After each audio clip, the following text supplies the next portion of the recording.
Real quickly, man, Robert Garcia told us that you were the one that texted him and said that you thought Mikey should fight Cotto, man. Tell me about that. Get you muscle is Robert, huh? I told him that. Put you out there, huh? I told him that's a good fight for everybody. I think it's a great fight for everyone. I think it's you know, I like Mikey a lot. I like Robert. I like Cotto. So why not get them both together, man? And they can both, you know, make good. That's a good fight, and it's good money. I think it's very entertaining. He said you had mentioned something about kind of like the Roy Jones moving up to heavyweight, fighting John Ruiz. Yes. So what makes it about Mikey that you feel that he can move up that heavy and still fight? Because Cotto, you know, we saw him against Kamagai. You were obviously in Kamagai's corner. I mean, he didn't look like he had lost much. Obviously, Kamagai was in his face the whole time. You know what I mean? He still looks kind of at the height of his powers. Like, what makes you think Mikey can overpower such a big guy like that? Everything that has a beginning has an ending. And Cotto has decided that December will be his last fight. And he has, I mean, like, the odds would be in favor of who? I would think Cotto. You would think Cotto, right? So, and it's not, why not? Why not get a challenge where you got a guy who's, you know, who's got a great history, you know, Hall of Famer right from, you know, from day one. And I think I just think it's a great fight for boxing. And I think that Mikey is the guy that could make for like a very entertaining and good fight to where he can win. Cotto can win too. Yeah, no. And I think it's more of a. I would have to give the edge to the younger and fresher one. And it's just about getting it done. Get that fight made. So you give the edge to Mikey in that fight? I would think that I would give it to him. Only because Cotto is older. Cotto has been, you know, in more fights. And I have nothing but respect. And you got two of the best fighters today that would fight each other. Two of the most respectful fighters in boxing today.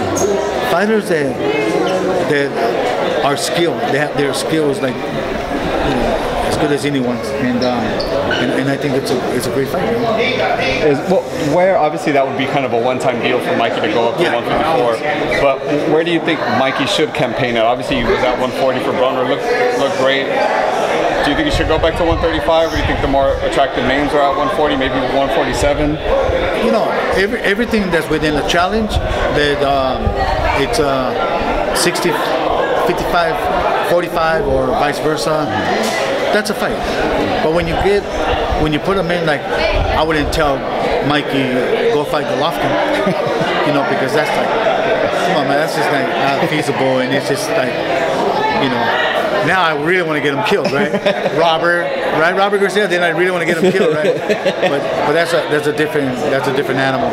But I think that any fight that can be competitive, it's good for us, for all of us that were involved in the sport. When we can get these guys fighting each other, and we can make it something competitive, then we're gonna watch. Boxing fans are gonna watch. Thank you so much, Robert. You think that's a good fight? You know what? When he mentioned the story, you brought it up and stuff. When he mentioned the Roy versus John Ruiz thing, that was very interesting to me. Like, personally, I think Cotto's too big. I think he's still too good. Just because it's so big. Now, if they were the same size, I think it's, you know, an extremely sexy fight. But given the size difference, I feel that it's too much. But I also told Robert Garcia that don't let Mikey Garcia go into the fight or weigh the day of the weigh-in. Don't weigh more than 144 pounds because you lose your advantage. You're going to lose your advantage. Because there's an advantage. Both have an advantage. Cotto has the advantage of, you know, doing what he does best, and Mikey has an advantage with the speed and the footwork. But if you get in there too heavy, you're taking away your advantage. So I think that's the difference. So that's how you see Mikey beating Cotto is speed and footwork. Yeah, and that's why I say it's a very interesting fight, especially, you know, one coming up, the other one, you know, he can stay where he's at, and don't put you got to weigh 152 pounds. No, leave him. You know, you're fighting for the title. You want to be the legitimate 154 pound champion, then weigh 154 pounds and be that guy. I think that's just Well, if it happens, man, we definitely will credit you for sure, just like Robert did. Okay. And I appreciate your time, Rudy. Appreciate it. Best of luck this weekend, man. all right, thank you, appreciate it.